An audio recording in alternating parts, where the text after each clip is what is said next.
Hi friends, ಎಲ್ಲರಿಗೂ ನಮಸ್ಕಾರ. ನನ್ನ ಹೆಸರು Ramya. Welcome to my channel Ram's recipe.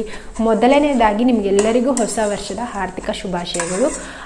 ಈ ವರ್ಷ ನಿಮಗೆ ಸುಖ, ಶಾಂತಿ, ನೆಮ್ಮದಿ, ಆರೋಗ್ಯ ಎಲ್ಲದೂ ಕೊಟ್ಟು ದೇವರು ಕಾಪಾಡಲಿ ಅಂತ ಬೇಡ್ತೀನಿ. ಹಾಗೆ ಇವತ್ತಿನ ರೆಸಿಪಿ ಕ್ಯಾರೆಟ್ ಹಲ್ವಾ. 2022ನೇ ವರ್ಷದ ಮೊದಲನೇ ದಿನ ಇವತ್ತು. ಹಾಗಾಗಿ ಒಂದು ಸಿಹಿಯಿಂದ ಶುರು ಮಾಡೋಣ ಅಂತ. ನೀವು ಕೂಡ ನಿಮ್ಮ ಮನೆಯಲ್ಲಿ ಈ ರೆಸಿಪಿನ ಟ್ರೈ ಮಾಡಿಬಿಟ್ಟು ಒಂದು ಸಿಹಿ ಮುಖಾಂತರ ವರ್ಷದ ಮೊದಲನೇ ದಿನ ಸ್ಟಾರ್ಟ್ ಮಾಡಿ.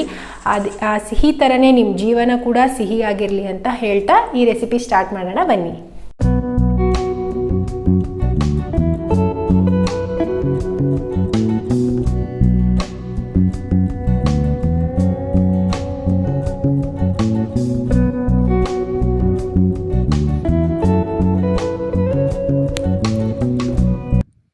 ನಾನಿಲ್ಲಿ ಒಂದು 7ರಿಂದ 8 ಆಗುವಷ್ಟು ರೆಡ್ ಕ್ಯಾರೆಟ್ ತಗೊಂಡಿದ್ದೀನಿ.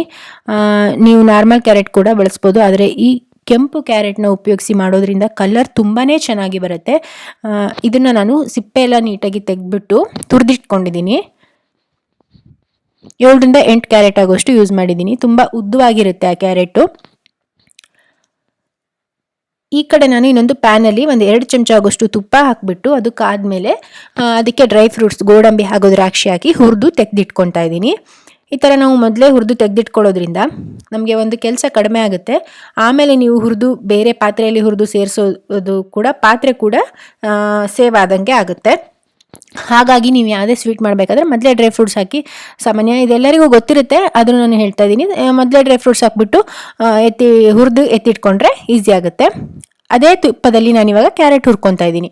ನಾನು 1.5 ಕಪ್ ಆಗೋಷ್ಟು ಕ್ಯಾರೆಟ್ನ ಮೆಷರ್ ಮಾಡಿಬಿಟ್ಟು ಹಾಕ್ತಾ ಇದ್ದೀನಿ. ಯಾಕಂದರೆ ಮುಂದೆ ಸಕ್ಕರೆ ಸೇರಿಸೋದಕ್ಕೆ ತುಂಬ ಈಸಿ ಆಗುತ್ತೆ, ಕರೆಕ್ಟಾಗಿ ಕನ್ಸಿಸ್ಟೆನ್ಸಿ ಕೂಡ ಬರುತ್ತೆ. ಹಾಗಾಗಿ ನೀವು ಕ್ಯಾರೆಟ್ ತುರಿನ ಮೆಷರ್ ಮಾಡಿಬಿಟ್ಟು ಹಾಕ್ಕೊಳ್ಳಿ. 1.5 ಕಪ್ ಹಾಕಿದ್ದೀನಿ ನಾನು. ಅದನ್ನು ಚೆನ್ನಾಗಿ ತುಪ್ಪದಲ್ಲಿ ಹುರ್ಕೊಂಡಿದ್ದೀನಿ. ಒಂದು 2 ನಿಮಿಷ ಆದಮೇಲೆ ನೋಡಿ ಈ ಥರ ಕಲರ್ ಚೇಂಜ್ ಆಗುತ್ತೆ ಕ್ಯಾರೆಟು.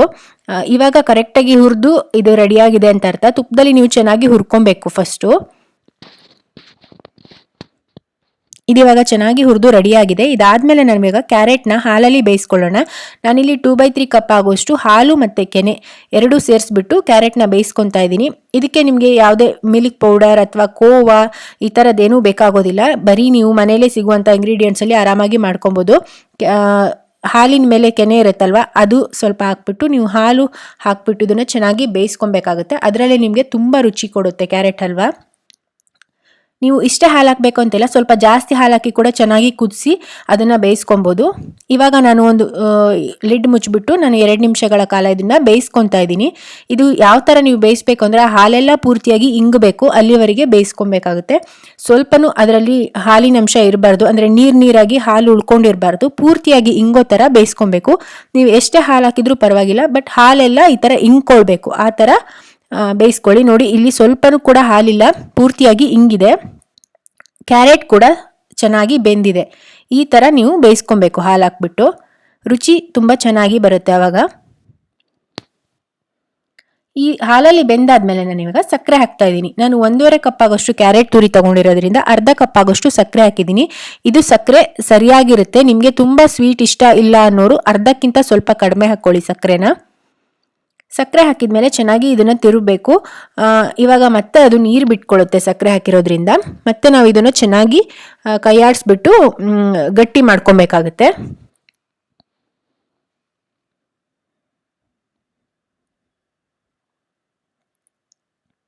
ಮೀಡಿಯಂ ಫ್ಲೇಮ್ ಇಟ್ಕೊಂಡು ಚೆನ್ನಾಗಿ ಈ ಥರ ಕೈಯಾಡಿಸ್ತಾ ಇರಿ. ನೋಡಿ ಸಕ್ಕರೆ ಎಲ್ಲ ನೀರು ಬಿಟ್ಕೊತಾ ಇದೆ.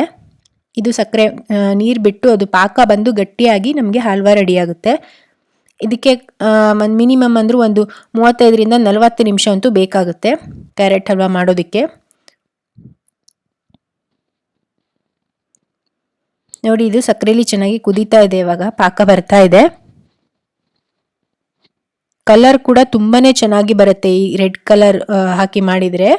ಈ ರೆಡ್ ಕ್ಯಾರೆಟ್ ಒಂದ್ಸಲ ಯೂಸ್ ಮಾಡಿ ನೋಡಿ, ಟೇಸ್ಟಲ್ಲೇನು ಡಿಫ್ರೆನ್ಸ್ ಇರಲ್ಲ, ಆದರೆ ಕಲರ್ ತುಂಬ ಚೆನ್ನಾಗಿರುತ್ತೆ. ಇದಕ್ಕೆ ಇವಾಗ ನಾನು ತುಪ್ಪ ಹಾಕ್ತಾ ಇದ್ದೀನಿ. 2 ಚಮಚ ಆಗೋಷ್ಟು ತುಪ್ಪ. ಮೊದಲು ನಾವು ಹುರ್ಕೊಳ್ಳೋದಕ್ಕೆ ಒಂದು 2 ಚಮಚ ಹಾಕಿದ್ವಿ, ಇವಾಗ ಒಂದು 2 ಚಮಚ. ಟೋಟಲ್ ಆಗಿ ಒಂದು 5ರಿಂದ 6 ಚಮಚ ತುಪ್ಪ ಇದ್ರೆ ಸಾಕಾಗುತ್ತೆ. ನೀವು ತುಪ್ಪ ಜಾಸ್ತಿ ಹಾಕಿದರೆ ಕೂಡ ಇದು ತಗೊಳ್ಳೋದಿಲ್ಲ ನಿಮಗೆ. ಕ್ಯಾರೆಟ್ ಹಲ್ವಾ ಎಲ್ಲ ರೆಡಿ ಆದಮೇಲೆ ಎಂಡಲ್ಲಿ ಅದು ತುಪ್ಪನ ಹೊರಗೆ ಹಾಕುತ್ತೆ. ಹಾಗಾಗಿ ನೀವು ಜಾಸ್ತಿ ತುಪ್ಪನ ಹಾಕೋದಕ್ಕೆ ಹೋಗಬೇಡಿ. ಒಂದು 2ರಿಂದ 3 ಚಮಚ ತುಪ್ಪ ಹಾಕಿದರೆ ಅದು ಕರೆಕ್ಟಾಗಿ ಹೀರ್ಕೊಂಡು ಸರಿಯಾಗಿರುತ್ತೆ. ತುಪ್ಪ ಹಾಕಿ ಈ ಥರ ಚೆನ್ನಾಗಿ ಕೈ ಆಡಿಸ್ಬೇಕು. ಇದು ಸ್ವಲ್ಪ ಗಟ್ಟಿ ಆಗೋ ತನಕ ಈ ಥರ ನಾವು ತಿರುಗಿಸ್ತಾ ಇರಬೇಕಾಗುತ್ತೆ. ಹಾಗೆ ಇಲ್ಲಿ ತುಂಬಾ ಗಟ್ಟಿ ಕೂಡ ನೀವು ಮಾಡಿಕೊಂಡ್ರೆ ಚೆನ್ನಾಗಿ ಅನಿಸಲ್ಲ. ಹಾಗಾಗಿ ಸ್ವಲ್ಪ ನೀರು ಇರಬೇಕಾದ್ರೆ ನೀವು ಫ್ಲೇಮ್ ಆಫ್ ಮಾಡಿಬಿಟ್ಟು ಇಟ್ಕೊಂಡ್ರೆ ನಿಮಗೆ ಅದು ಸ್ವಲ್ಪ ತಣ್ಣಗಾದ್ಮೇಲೆ ಗಟ್ಟಿಯಾಗಿ ನಿಮಗೆ ಹಲ್ವಾ ಕರೆಕ್ಟ್ ಹದದಲ್ಲಿ ಬರುತ್ತೆ. ನೋಡಿ ಇವಾಗ ಚೆನ್ನಾಗಿ ಕುದೀತಾ ಇದೆ, ಪಾಕ ಕೂಡ ಬರ್ತಾ ಇದೆ. ತುಂಬಾ ಪಾಕ ಕೂಡ ಬರ್ಸ್ಕೊಂಡ್ರು ಅದು ಒಂಥರ ಗಮ್ ಥರ ಆಗಿಬಿಡುತ್ತೆ ಸಕ್ಕರೆ ಹಾಕಿರೋದ್ರಿಂದ. ಹಾಗಾಗಿ ಪೂರ್ತಿಯಾಗಿ ಪಾಕ ಬರೋ ತನಕ ನೀವು ಇದನ್ನು ಇಟ್ಕೊಬಾರ್ದು. ಸ್ವಲ್ಪ ನೀರು ಇರಬೇಕಾದ್ರೇ ಇಳಿಸ್ಬಿಡ್ಬೇಕು. ಇದನ್ನು ಗ್ಯಾಸ್ ಆಫ್ ಮಾಡಿಬಿಟ್ಟು ಇಳಿಸಿದರೆ ಕರೆಕ್ಟ್ ಹದದಲ್ಲಿ ನಿಮಗೆ ಹಲ್ವಾ ರೆಡಿಯಾಗಿರುತ್ತೆ. ಇಲ್ಲಾಂದರೆ ನೀವು ಫುಲ್ ಪಾಕ ಬರ್ಸಿದ್ರೆ ತಣ್ಣಗಾದ್ಮೇಲೆ ಇದು ತಿನ್ನೋದಕ್ಕೆ ಬರೋಲ್ಲ. ನಿಮಗೆ ಈ ವಿಡಿಯೋ ಇಷ್ಟ ಆಗ್ತಿದ್ರೆ ಒಂದು ಲೈಕ್ ಮಾಡೋದನ್ನು ಮರಿಬೇಡಿ. ಹಾಗೆ ಯಾರಾದರೂ ಹೊಸದಾಗಿ ನನ್ನ ಚಾನಲ್ ನೋಡ್ತಾ ಇದ್ರೆ ನನ್ನ ಚಾನಲ್ಗೆ ಸಬ್ಸ್ಕ್ರೈಬ್ ಆಗಿ. ನೋಡಿ ಈ ಹದದಲ್ಲಿ ಇದ್ರೆ ಸಾಕಾಗುತ್ತೆ. ನಾನು ಹೇಳಿದ್ನಲ್ಲ ಆವಾಗಲೇ ಪಾಕ ಎಲ್ಲ ಸ್ವಲ್ಪ ಚೆನ್ನಾಗಿ ಬಂದಿದೆ. ಈ ಹದ ಪರ್ಫೆಕ್ಟ್ ಕನ್ಸಿಸ್ಟೆನ್ಸಿ. ಇವಾಗ ನಾನು ಏನು ಹುರಿದಿಟ್ಕೊಂಡಿದ್ದೀನಲ್ಲ ಡ್ರೈ ಫ್ರೂಟ್ಸ್, ಗೋಡಂಬಿ, ದ್ರಾಕ್ಷಿ ಸೇರಿಸಿ ಚೆನ್ನಾಗಿ ಕೈ ಆಡಿಸ್ತಾ ಇದ್ದೀನಿ.